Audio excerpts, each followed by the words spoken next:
목사님, 4시간에 걸쳐 온 게 아니고 5시간입니다. 수정하시기 바랍니다. 인천에서 여기까지 오는데 정거장이 한 70분도 넘는 것 같아요. 서울에서 부산이 멀지만은 한 번도 안 쉬고 가잖아요.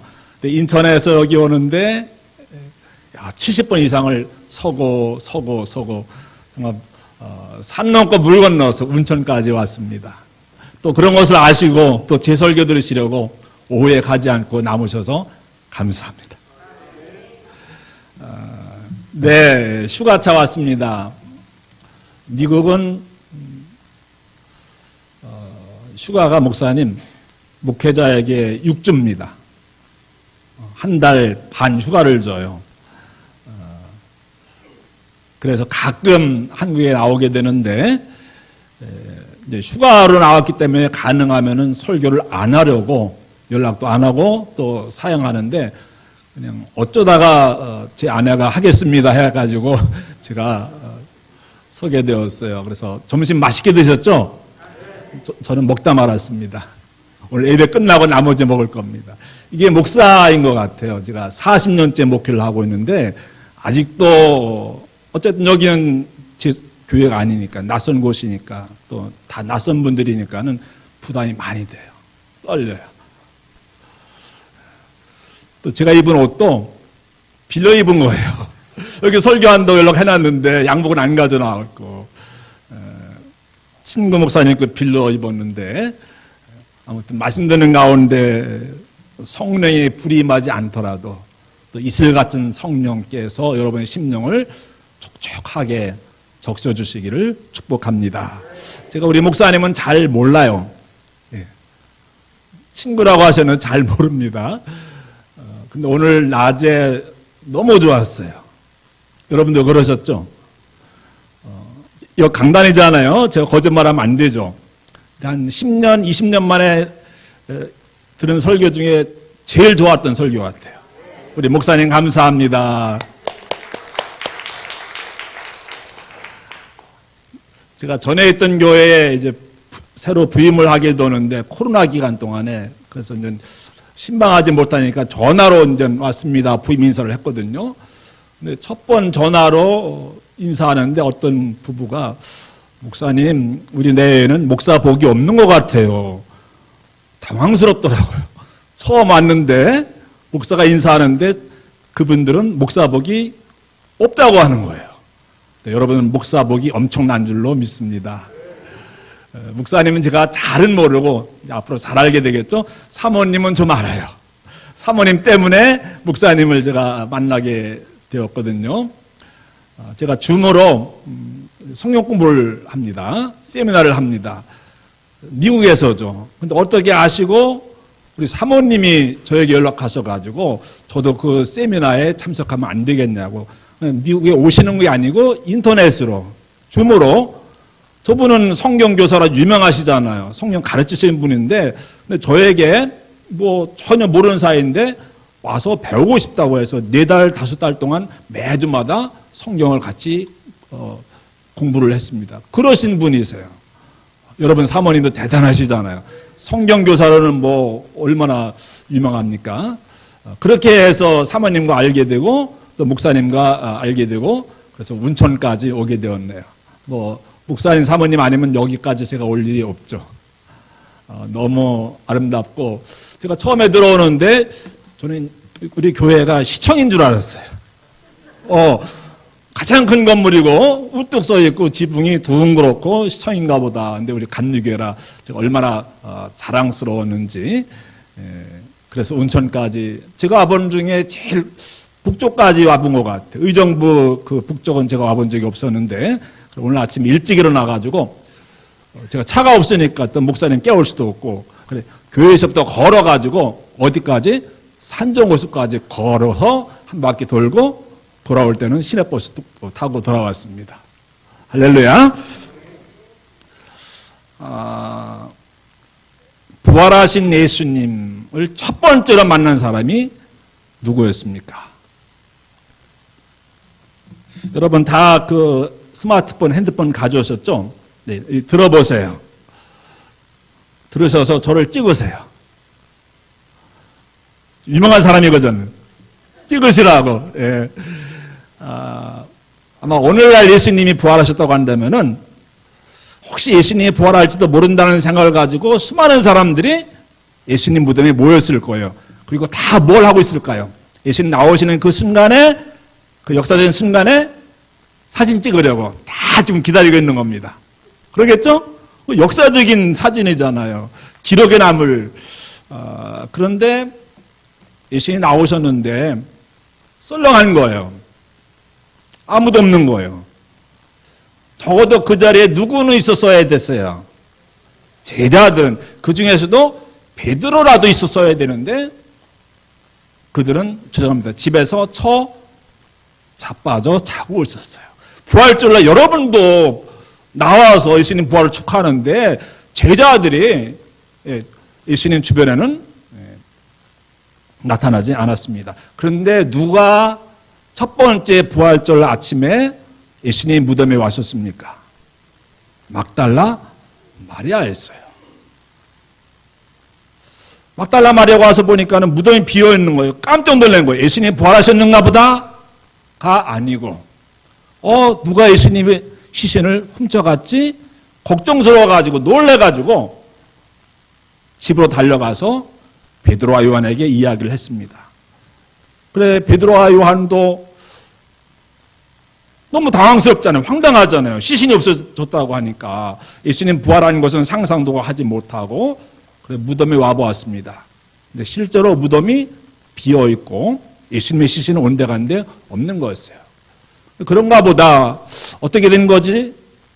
잠시 생각하다가 그들은 돌아갔어요. 5분도 안 지났는데 그때 부활하신 예수님이 누구에게? 막달라 마리아에게 나타나셨어요. 그래서 부활의 첫 증인이 된 거였어요. 5분 전에 누가 왔다 갔어요? 베드로가 왔다 갔어요. 요한이 왔다 갔어요. 그럼 예수님이 5분 전에만 나타나셨으면은 이미 부활은 아침에 하셨잖아요. 5분 전에만 나타나셨으면 베드로도 예수님을 처음으로 부활하신 예수님을 만날 수 있었는데 예수님은 베드로가 돌아간 다음에 막달라 마리아는 예수님을 걱정하면서 돌아가지 못하고 무덤 앞에서 울고 있었어요. 그때 부활하신 예수님이 막달라 마리아에게 처음으로 자신을 나타내 보여주십니다. 그러니까 예수님이 의도적이었던 것 같아요. 그렇죠. 베드로가 없었을 때 나타나시기 위해서 베드로 돌아간 다음에 돌아가자마자 짠하고 나타나시더라고요. 적어도 예수님의 수제자이니까 가장 먼저 예수님이 그 수제자의 체면을 살려주시기 위해서라도 베드로에게 나타내 주셔야 되었는데 베드로는 맨 마지막에 그날 저녁에 한밤중에 나타나셨고 맨 먼저는 누구에게? 막달라 마리아에게 나타나셨습니다. 예수님도 뒤끝이 있구나. 일부러 베드로는 뭐예요? 수제자라고 하면서 예수님이 3번씩 부인하고 그렇죠?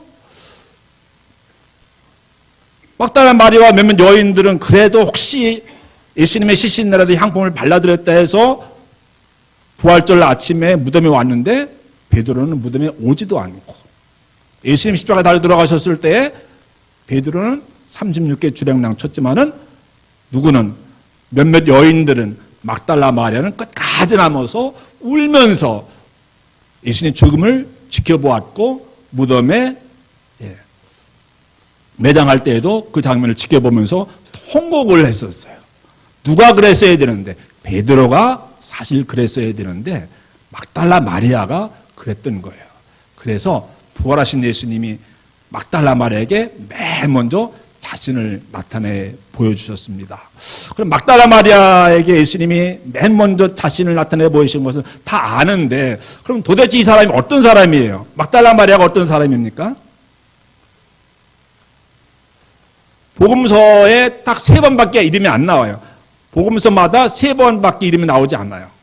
유명한 사람 아니죠. 우리는 너무 유명한데 다 아는 사람인데 성경에 이 막달라 마리아가 어떤 사람인가 실로 찾아보면은 할 얘기가 없어요. 우리가 알 수 있는 것이 없어요. 하나이네. 과거에 뭐 했던 사람이었습니까? 7 귀신 들렸던 여인이었더라. 그거 하나만 나와요. 그리고 2번, 3번 그 이름이 나오는데 막달라 마리아 이름만 나오는 것이 아니고 예수님의 어머니 마리아와 막달라 마리아와 다른 마리아가 뭐 이렇게 하면서 다른 사람들 이름과 이렇게 그냥 뭉뚱그려져 가지고 그 사람들 중에 한 사람으로밖에 나오지를 않아요. 그런 사람, 이름 없는 사람이었는데 그런 사람에게 예수님이 맨 먼저 부활하신 후에 나타내 보이셨습니다. 놀라운 거죠. 이름 없는 사람이었어요. 성경에도 이름이 안 나와요. 베드로 이름이 얼마나 많이 나옵니까? 근데 베드로에게가 나타나신 것이 아니었고. 근데 또 알고 보면은 이름은 3번밖에 나오지 않지만은 베드로가 있고 예수님이 계시고 또는 제자들이 있는 그곳에는 반드시 누가 있었는가 하면은 알고 보니까는 이 막달라 마리아가 같이 있었어. 다만 이름만 나오지 않은 것 뿐이었죠. 왜냐하면은 이제 7 귀신 들렸던 여인인데 예수님을 통해서 고침받고 그 다음부터 어머니 마리아와 함께 계속해서 예루살렘까지 그리고 언제든지 어디에든지 예수님과 함께 다녔던 여인이 막달라 마리아였어요. 다니면서 무엇을 했을까요? 예수님 또 제자들 시중 드는 거예요. 밥 해주는 거예요. 살림살이 하는 거예요. 그 당시에는 그런 여자들이 해야 되잖아요. 그러니까 어디를 가시든지 이 막달라 마리아는 그림자처럼 따라다녔지만은 또 베드로는 항상 주인공으로 나타나지만은 근데 막달라 마리아는 안 나타나는 것 같아요. 없는 것 같아요. 근데 알고 보니까 뭐예요? 예수님을 통해서 치유를 받고 예수님 돌아가실 때까지 그림자처럼 어디에 가시든지 함께 갔던 그리고 예수님을 섬겼던 그런 여인이 누구였더라? 막달라 마리아였더라. 그런 사람이었습니다. 근데 우리가 성경 읽을 때 베드로는 항상 앞장서서 나타나고 어떤 주인공처럼 나타나고 예수님은 가장 옆에 있는 것처럼 보이고 근데 그 자리에 같이 있었지만은 이름도 안 나타나지만은 예수님 옆에서 늘 시종을 들고 베드로를 섬기고 베드로도 막달라 마리아를 뭐 밥해주는 아줌마 정도처럼 여겼을 거예요. 많은 여인들 가운데 한 사람 정도로 여겼을 거예요. 근데 늘 제자들과 함께 옆에 있었기 때문에 예수님 말씀을 늘 들었겠죠. 그리고 예수님을 늘 따라다녔고 기적 행한 것을 다 보았고 그러다 보니까는 제자 아닌 제자가 된 거죠. 12제자만 생각하는데 사실은 그게 아니더라고요. 교회 안에서는 섬김을 받는 사람이 더 높은 사람이에요? 섬기는 사람이 더 높은 사람이에요? 섬김을 받는 사람이 더 귀한 사람이 아니고 그렇죠? 섬기는 사람이 더 귀한 사람이잖아요. 근데 베드로는 섬김을 받았던 사람이고 막달라 마리아는 섬겼던 사람이었습니다. 베드로는 전면에 나타나는데 막달라 마리아는 있는지 없는지 모를 정도로 뒤에서 배후에서만 주님을 섬겼던 그런 여인이 바로 이 막달라 마리아였습니다. 누구나 다 베드로를 인정해요. 그러나 막달라 마리아는 우리가 잘 알지도 못하고 인정하지 않잖아요. 리더는 베드로인데 근데 예수님은 누굴 더 귀하게 여기신 거예요? 막달라 마리아를 귀하게 여기시더라고요. 그래서 초대교회에서는 이 베드로와 막달라 마리아, 베드로는 뭐 초대교황으로 여길 정도로 대단한 인물이었잖아요. 근데 그에 못지않게 이 막달라 마리아를 따르는 그런 사람들이 있었어요. 그래가지고 그 사람들이 쓴 복음서가 있는데 막달라 마리아 복음서라고는 책이 있을 정도였어요. 그 정도로 많은 영향을 미쳤던 사람이었습니다. 그러니까 베드로하고 막달라 마리아가 거의 경쟁 상대가 되진 않겠지만은 그럴 정도로 베드로에 맞먹는 사람 정도로 그렇게 위치가 올라가 있었고 존경을 받고 존중받는 그런 사람이었습니다. 그러니까는 이 캐톨릭에서는 좀 불편하잖아요.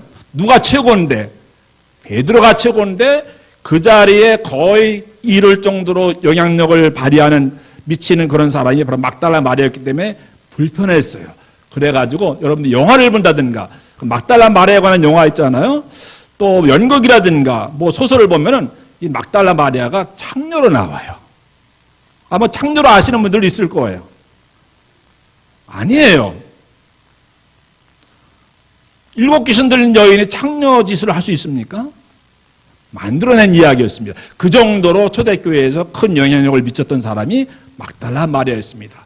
이름 없는 여인이었지만은, 늘 섬기는 자리에 있었지만은, 그러나 끝까지 예수님 곁에 그림자처럼 따라다녔고, 그런 사람을 예수님 가장 귀히 여겨서 끝까지 예수님 죽을 때도 그렇고 마지막 죽는 장면을 지켜본 사람이 막달라 마리아였었고, 처음으로 예수님 살아나신 장면을 목격한 사람이 막달라 마리아였습니다.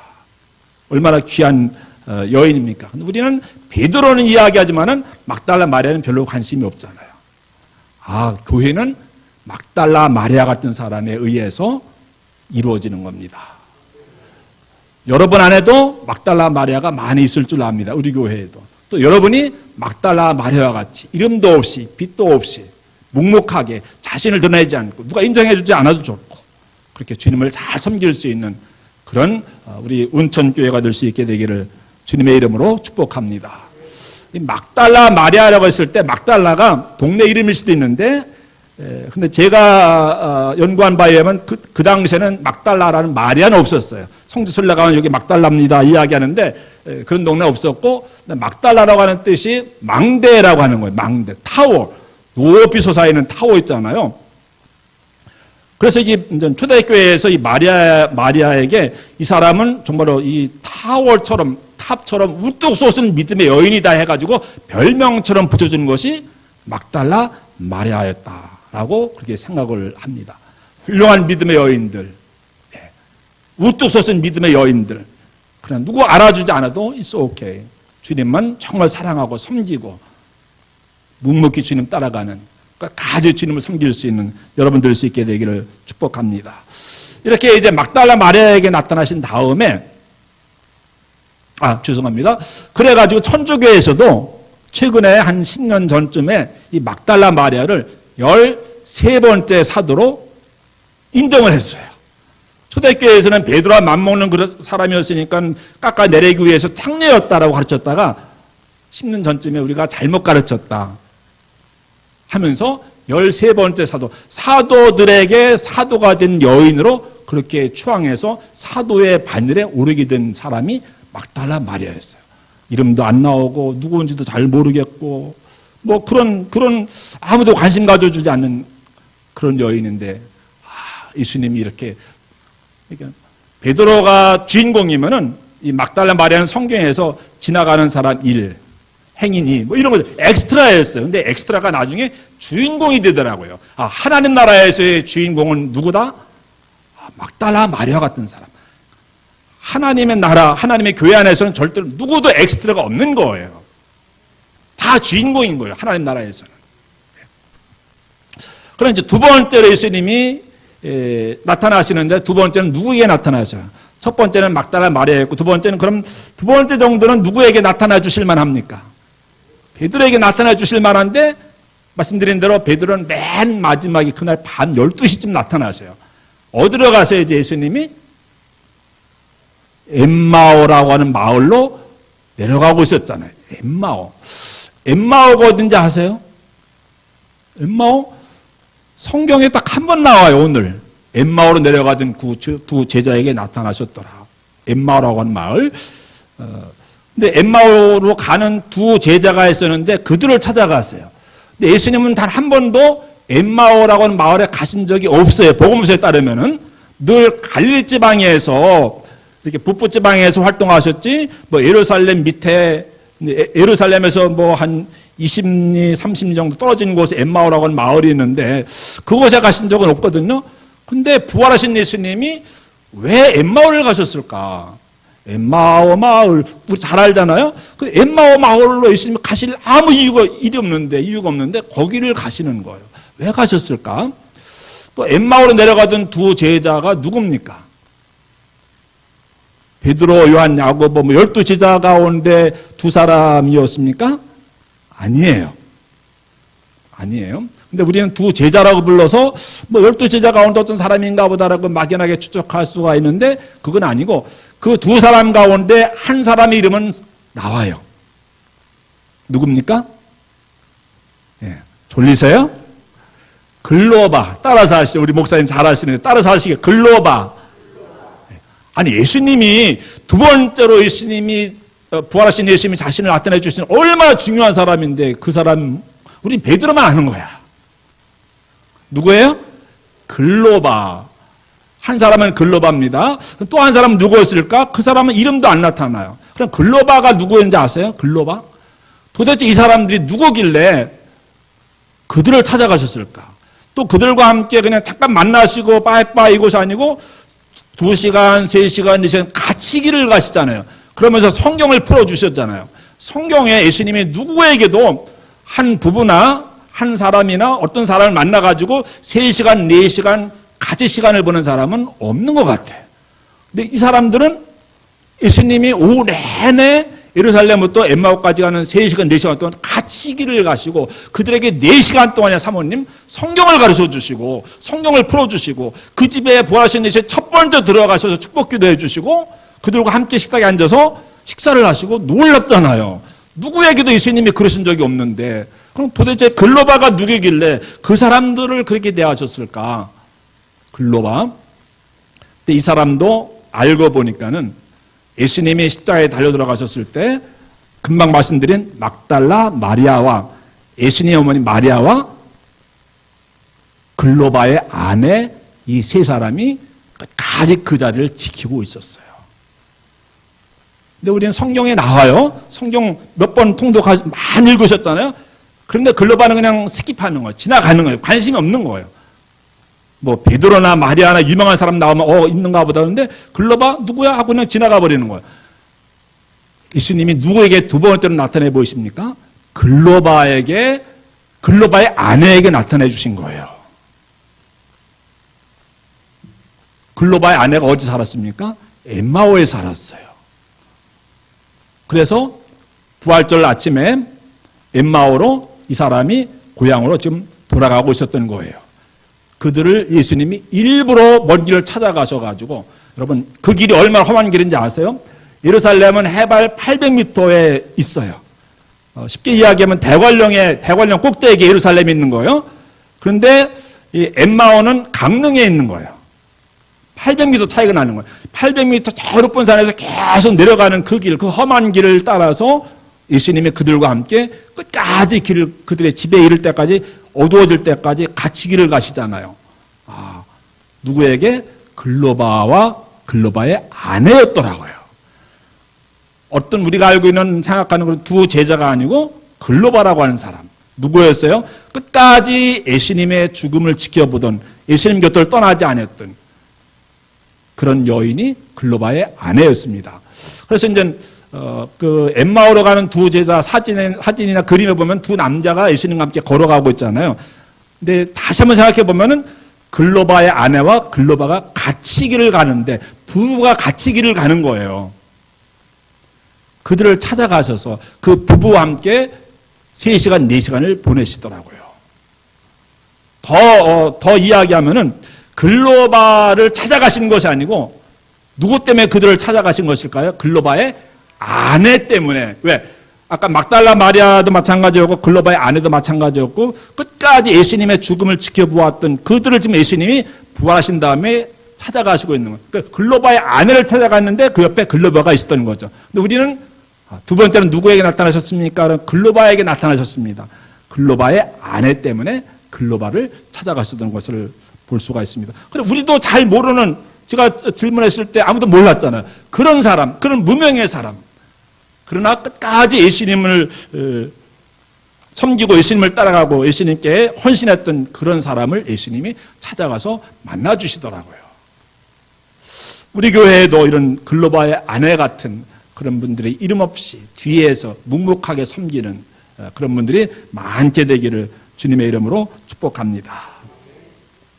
예. 제가 몇 시 끝나면 됩니까? 다 끝났습니까?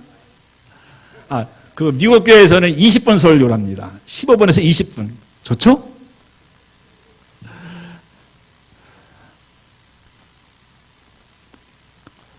예수님이 세 번째로 이제 갈릴리 호수로 예수님이 제자들을 찾아가셨어요.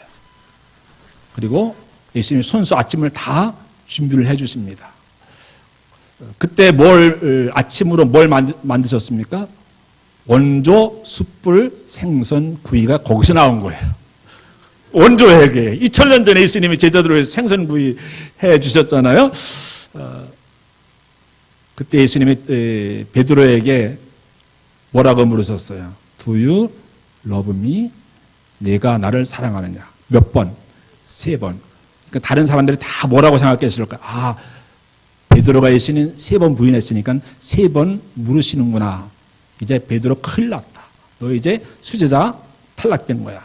파이어 되는 거야. 그렇게 생각을 했을 거예요. 근데 여러분, 부활하신 예수님이 처음으로 베드로에게 던진 질문이 네가 왜 그렇게 했느냐? 네가 그럴 수가 있느냐? 그러면서 네가 수제자라고 할 수 있느냐? 뭐 이런 것이 아니고 네가 나를 사랑하느냐라고 물으셔요. 여러분은 누구에게 사랑하느냐고 묻습니까? Do you love me? 누구에게 그러셨어요? 사랑하는 사람에게 묻는 거죠. 나는 너를 사랑하는데 당신도 날 사랑해? 나랑 관계없는 사람, 나를 원수진 사람, 나에게 해를 미친 사람에게 당신 나 사랑합니까? 라고 물을 이유가 없는 거죠. 뭐 그 사람이 나를 사랑하든 don't care. 관계없는 거죠. 근데 정말 내가 누구에게 do you love me? 라고 묻습니까? 내가 진정으로 사랑하는 사람에게 그 사람의 사랑을 확인받기 원해서 내가 나를 사랑하느냐고 묻는 거죠. 그러니까 예수님 지금 책망을 하고 있는 거예요? 아니면은 나는 베드로야 여전히 너를 사랑하는데 너도 나 사랑하지? 라고 묻는 거더라고요. 그러니까 이 질문 받았을 때 베드로가 얼마나 감격을 했을까요? 버림받는 줄 알았었는데, 책망받는 줄 알았었는데, 베드로에게, 베드로야, 내가 어쩔 수 없어서 그런 건 내가 다 알아. 내가 두려워서 그랬던 거 다 알아. 내가 믿음이 없어서 그런 것이 아니라는 걸 다 알아. 나는 여전히 너를 사랑한다. I love you. So do you love me? 얼마나 감격스러운 이야기입니까? 가슴 뭉클한 이야기잖아요. 3번씩 부인했는데 도망가고 없었는데 부활절 아침에도 뭐 그런 사람 끝까지 버리지 않고 내가 나를 사랑하느냐? 이렇게 물으셨어요. 다른 제자들에게 물으신 것이 아니고 베드로에게만 그렇게 물으셨어요. 그게 뭐예요? 너는 여전히 아직도 나의 수제자다 라고 하는 것을 다른 제자들에게 확인을 시켜주시고 있는 것을 볼 수가 있습니다. 만약에 예수님이 부활하지 아니하셨다고 한다면은 만약입니다. 예수님 부활하지 않으셨어요. 그리고 제자들만 남아있잖아요. 그래도 우리가 예수님의 받은 가르침을 세상 사람들에게 전해주자. 예수님 돌아가셨어도 부활하지 않았어도 우리끼리 모여서 다시 우리 심기일전해가지고 다시 전열을 정비해가지고 복음을 전하자. 그렇게 이제 결정을 했을 거예요. 그런데 베드로는 안 돼. 그렇잖아요. 자격이 없는 거죠. 3번씩 부인하고 예수님 십자가에 달려 돌아가셔서 그 자리에 있지도 않았고 그런데 그러면은 베드로는 아마 자진 사퇴했을 거예요. 난 더 이상 수제자라고 말할 자격이 없어. 나는 이제 이 자리에서 물러날 거야. 다른 사람이 수제자가 되어야 돼. 우리 제자단의 대표가 되어야 돼. 그럼 누가 되었을까요? 예수님의 3대 제자가 누굽니까? 베드로, 요한, 야고보예요. 그럼 베드로가 수제자였어요. 그 다음에 누굽니까? 요한이죠. 근데 베드로와 요한이 있었을 때 베드로는 예수님 3번 부인했는데 요한은 부인하지 않았어요. 자격이 있죠. 베드로는 자격이 없죠. 또 예수님 돌아가셨을 때 다른 제자들 다 도망가는데 그 자리에 누구 있었어요? 요한은 있었잖아요. 그래서 요한에게 요한아 내 어머니시다. 내 어머니를 잘 부탁하는데 이야기하셨잖아요. 가상 7원 가운데. 요한은 그 자리에 있었어요. 누구는 도망가는데? 베드로는 도망갔는데. 그럼 이제 누가 예수님의 수제자가 될 만한 자격이 있습니까? 요한이죠. 예수님이 부활하지 아니했으면은 베드로는 무대에서 사라졌을 것이고 그 대신에 요한이 수제자가 되었을 거예요. 그런데 누가 수제자가 지금까지 수제자로 이렇게 우리가 믿고 또 인정하고 지켜 내려왔습니까? 그 이야기는 예수님이 진짜로 부활하셨다는 이야기죠. 부활하신 예수님이 직접 제자들 앞에서 베드로에게 내가 나를 사랑하냐, 내가 너를 사랑한다 확인을 해주셨잖아요. 그래서 베드로가 계속해서 수제자가 될 수 있었던 것이지, 예수님이 부활하지 않았으면 베드로는 파이어되고 잘려나가고 분명히 요한이 수제자가 되었을 거예요. 여러분들에게 제가 권사님, 장로님, 예수님의 수제자가 누굽니까? 그러면 여러분들은 요한입니다라고 대답을 했을 거예요. 그런데 아직도 베드로가 예수님의 수제자로 인정받고 있는 것은 무엇 때문에? 예수님이 진짜 부활하셨기 때문에, 부활하신 예수님이 요한복음 마지막 장에서 말씀하고 있는 것처럼 확인을 시켜주었기 때문에, 그래서 베드로가 자격은 없지만 끝까지 수제자가 될 수가 있었고, 또 캐톨릭에서는 초대 일대 교황으로 인정을 받고 있잖아요. 할렐루야. 그러면 그날 누가 가장 상처를 받았을까? 누가 가장 지금 이제 베드로 너는 이제 파이어 당해서 내가 수제자가 될 거야 라는 기대를 가지고 있었을까요? 요한이겠죠. 요한이. 그러니까 요한은 좀 실망했을 거예요. 그렇죠?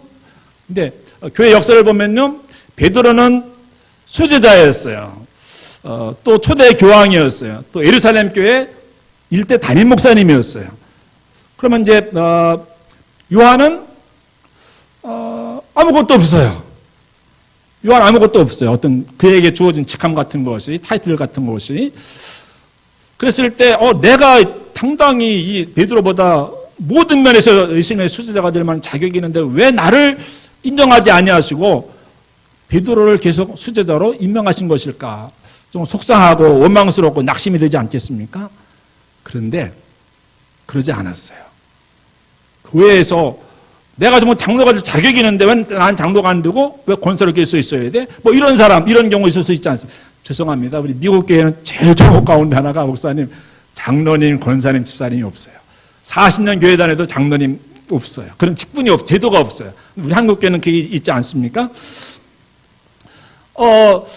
그래서 베드로와 요한이 있는데, 베드로에게 넌 내 수제자야 라고 인정해 주셨는데, 그 요한이 실망스럽고 원망스러울 텐데 요한은 그러지 않았어요. 이유가 뭔지 아세요? 요한복음에 보면은 요한은 요한복음을 누가 기록했어요? 그런데 요한이 자기 이야기할 때 자기 이름을 쓰지 않아요. 대신에 뭐라고 하는가 하면은 예수님이 사랑하던 그 제자가 라고 나와요. 사도 요한이 제자 요한이가 아니고 그때는 반드시 뭐라고요? 예수님이 사랑하던 그 제자가 예수님 곁에 서서 뭐 이런 식으로 나와요. 그러니까 요한은 자의식, 자기 확신이 있었는데 그것이 무엇인가 하면 나는 예수님이 가장 사랑한다라고 자기 확신이 있었어요. 베드로야, 그래 맞아. 너는 예수님이 인정하신 수제자야. 축하해. 그런데 나는 예수님이 가장 사랑하는 사람이야. 예수님이 가장 사랑하는 제자야. 이런 확신이 있으니까는 베드로가 부럽지 않은 거예요. 원망스럽지 않은 거예요. 그게 가장 행복한 거예요. 베드로와 같은 인물이 되어서 행복한 것이 아니고 예수님이 나를 사랑한다라고 하는 확신이 있으면은 어떤 일이 있어도, 어떤 원망스러운 일이 있어도 우리 낙심하지 않고 그것을 행복할 줄로 믿습니다. 잘 생각해 보세요. 베드로에게는 내가 나를 사랑하느냐라고 물으셨어요. 근데 요한에게는 뭐라고 이야기하시는가 하면 이런 거예요. 요한아, 내가 너 사랑하는 거 알지? 예, 제가 잘 압니다. 보세요. 내가 나를 사랑하느냐라고 묻는 것하고 내가 너 사랑하는 건 너도 알지? 라고 말씀하시는 것하고 그 뉘앙스의 차이를 아시겠습니까? 예, 요한에게는 요한아, 너는 수제자가 아니지만 내가 너를 가장 사랑해. 너는 장로가 아니지만, 너는 리더가 아니지만, 너는 목사가 아니지만 내가 너를 가장 사랑해. 너는 집사지만은, 집사도 아니지만, 평신도지만은 내가 너를 가장 사랑해. 근데 베드로에게는 너 정말 날 사랑하느냐? 예수님이 사랑한다고 하는 자기 확신이 있으면은 우리 교회 신앙생활 하면서 어떤 일에도 흔들리지 않고 내가 장로가 못 돼도 권사가 못 돼도 리더가 되지 못해도 속장이 되지 못해도 누구에게 인정받지 못해도 행복할 줄로 믿습니다. 막달라 마리아, 두 번째는 누구였어요? 글로바의 아내, 또 세 번째는 요한. 이름 없이 뒤에서 묵묵하게 변함없이 엑스트라처럼 그러나 하나님 나라에서는 주인공이 되어지는 그런 여러분들 다 되실 수 있게 되기를 주님의 이름으로 축복합니다.